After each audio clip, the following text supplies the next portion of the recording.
Hello guys and welcome to a new brand video. In today's tutorial I'm going to show you how to change the transmission type of a car listing on Facebook Marketplace. So now the first thing that you will need to do is to open your web browser. Either it was Mozilla Firefox, Microsoft Edge or Google Chrome or any web browser. After that you will need to go to facebook.com in the URL and click enter. Now you will need to create a Facebook account if you don't already have it. To do so, you will need just to click create new account and it will take you to the new account creation.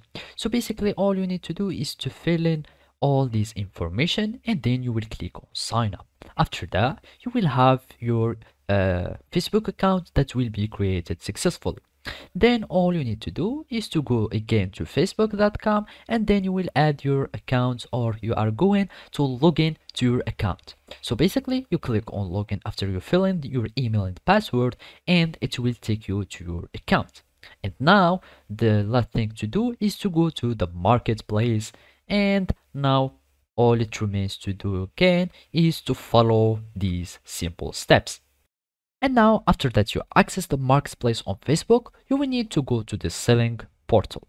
We click on selling and here this is a card listing that I have just created. I know that the picture is kind of just random, but we need to go to edit listing, but it seems that the Facebook has detected that this listing is just a test one. So when you click create new test, you can just go to the vehicle and here we will find down or at the here at the bottom, after you add the years etc, we will find the vehicle type, car or truck, and then here we will find transmission.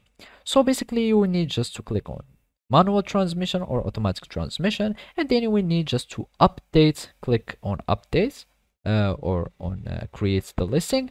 So after you edit your listing, you will find all the properties of your listing. If you have a car, you will have the listing of your car or the properties of your listing that will contains the transmission type here, and then you will need just to change the transmission type to manual or automatic, however you want, and then you will click on updates and you will have your information or your listing property that will be changed successfully. So basically this is how you can do it. Thank you for watching and see you next time.